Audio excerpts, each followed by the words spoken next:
الهی خداوند پدرت بخشه به پدر مونی. شوکت پدر نالت به عقلی خیلی گپو میزنی. باور نکرد. گوش کن آچا جانی سومان، شوهر جان تا گوش کن. چرا دختر من گریه میکند؟ یا اینکه تو بازیچه هایش رو گم کردی؟ ای بچه چی با من میزنی؟ زنک به عقلی نکی میزنم. من چی؟ من زن هستم. هم مردک اوچای سومان البته که زن میشه رنگ مو مردک نمیشه. چرا من زن میشدم؟ چرا من مادرش میشدم؟ زنک جان جنجال و یک طرف مونو گپی ما رو با دقت گوش کن. برای چی دختر جانی من گریه میکند مادرش؟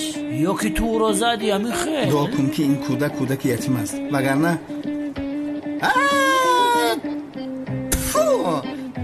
حیف بر تو بر این مرد باد. تو بر این مرد گردنش شکند. یگان بار به خانه در آمده پرسیدی که چیکار کرده ایستاده گرسنه سر چه حال دارد؟ یگان بار پرسیدی؟ از صبح تا شام خانه رو میروبم میشکم و تازه میکنم. وای بر تو بر این مرد، وای بر تو بر این مردی خانه بیزار. دنلت مردک بوده شما. زنک سر ویرانه در کار بار خسته شدم میام با درمی خانه روزی دراز گپای سفسطه تر گوش میگیرم. بس هم خیلی خدایا مرا مردکم زده افتان، مرا زده معیوب کرد. به خدا قسم میخورم از بالا شکایت میکنم.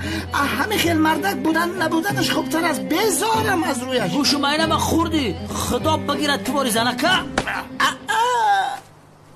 حیوانی توی خسخ میزنی؟ آها زنکی شاورکو شبین من برای خرسان کرده دختر تر زده استم. تو بیعقل مرا میزنی؟ باشه تو مرا زدی. تبقی زنک بیعقل اول تو زدی دستی مرا با من جواب زدم. در پیش کودک عصبا ما ویرانه کنی از گل تمه دارم. حیوان چی در پیش دختر شاورتا میزنی؟ تو خیال میگی نه که من رومور پوشیدم گفتم من زنک اونم به دختر جان خندید. خورابی کودک خندید. بید میکشم رو مادرت رو پدور میوزم میکشم. ای باشم نفسم گریف. بید کودک رو خاندانمون لیکن خود ما کارها ناخوب کردیم. ای سرت حیوان. بخشیش زنک جان بخشیش. هر کی خنداند یتیمی خسته را باز یابد جنتی در بسته را. هر روی تو برای شوهر سیاه برای تیز به دختر مشکلت بیار.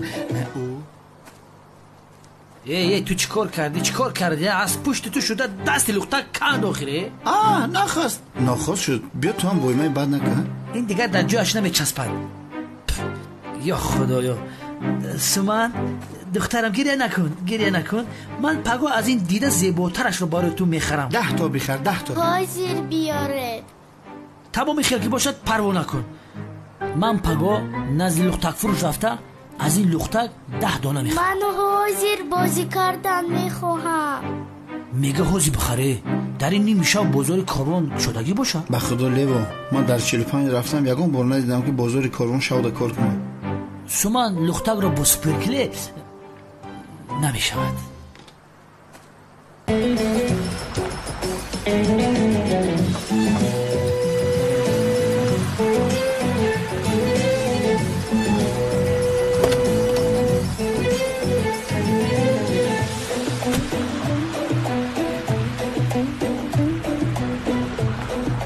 بچه میگی جنایتکار بردستی چی گفت شد؟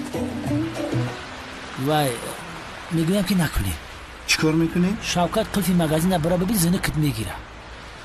کنی بینم محکم بود است. حیران شدم. منتظری چی بودی؟ فروشنده تو رو نگاه کردم میایستاد. عجایب گپ میزنی. در شکسته بود رو.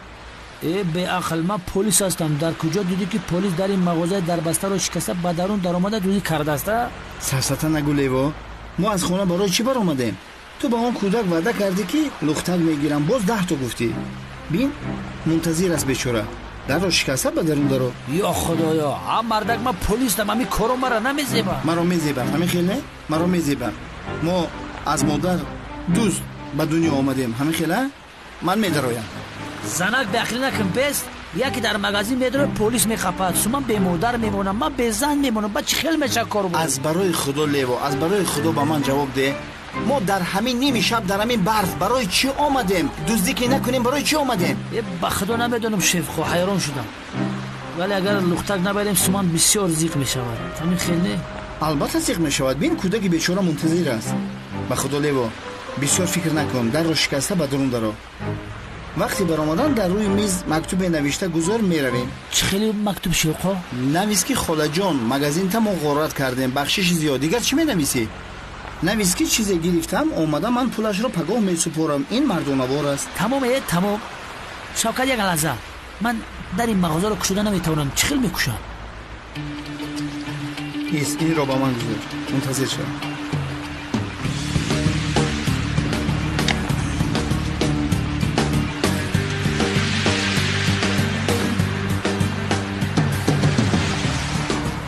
در بینش اندازو توشته. میگوی بشکنمش؟ بله. تمام. خیر تو بنز شما را زود باش. راه.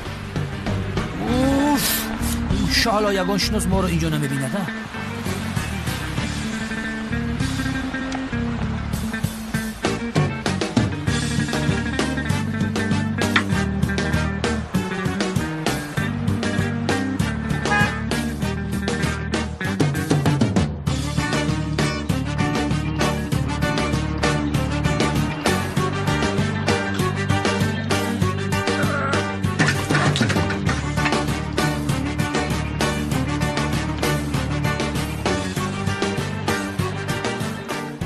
بسیار طوری بود هستم. چرا از کجا در گیرونم؟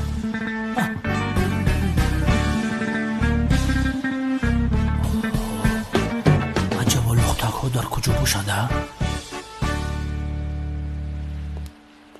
اما کلیوین رو بسیار دوست می‌داری یا مرا؟ هر دویتان رو. هر دویمان را نمی‌شود. بین اما کلیوین تو رو پرتافته رفت اما من همراهی تو هستم. اما او برای من لختک میارد.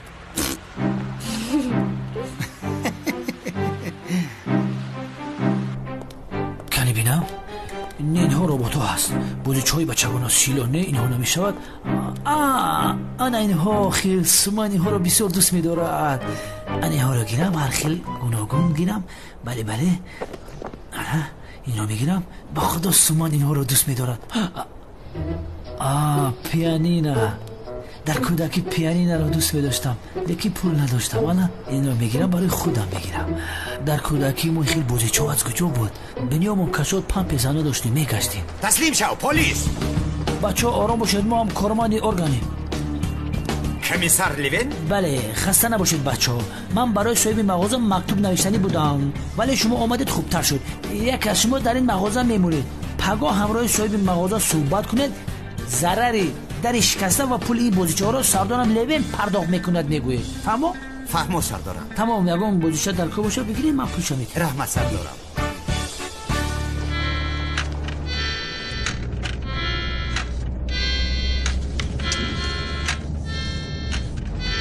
سومن جانم چی خیلی معقول از شد دخترچه ها زیبایند. خیلی معقولش نمیشه. همین خیلی معقولش است که ببین بازی داره باور که هر ما را نظرش نمیگیره. با فکرم تو جینگ جینگ داری برای همین نمیشنود. چه جینگ جینگ؟ اما مردک چینی نواختم نفهمیدی؟ موسیقی نواختم کو؟ موسیقی مینوازی؟ مثل دیوانه ها توگمه ها رو زیر کرده ایستاده. همین نه نوازی خوبه. میبخشی این رو برای کی گرفتی؟ راستی که برای خدمت گرفتم شوقا. خمارا کودکی من شکستم شفقتی جو. بی شوخی؟ من هم وقتی که کودک بودم با نای سرنای هوس داشتم. وقتهای بیکاری هم مینواختم. وقتم خوش میشد میرفتم. ها مردک با یک سخن نکردی کرنای شدی چرا میرفتم این خونه‌شو میآورد و مینواختی؟ ها چیل خنده آورد. از خنده را مردم. نه نواز گوش کشی خو. لا جانی من چه زیبا خوابش برده است. مثل ملائکه خوابش برده است. وقتی لختک ها رو دید چه خرسند شد. مادر جان مرا تنها نگذار. بیچاره مادرشو در خواب دیده ایستاده است. شوکت ما مادر این دختر از کجا پیدا کنیم؟ چی میدونم لیوا؟ پلیس تو هستی. من از کجا میدونم؟ این دختر چرا فقط مادر میگوید؟ پدر نداره؟ پدر این دختر کی باشه؟ نمیدونم شوکت. تو مادرشو نمیبین پدرشو نمیبین. دختره که بیچاره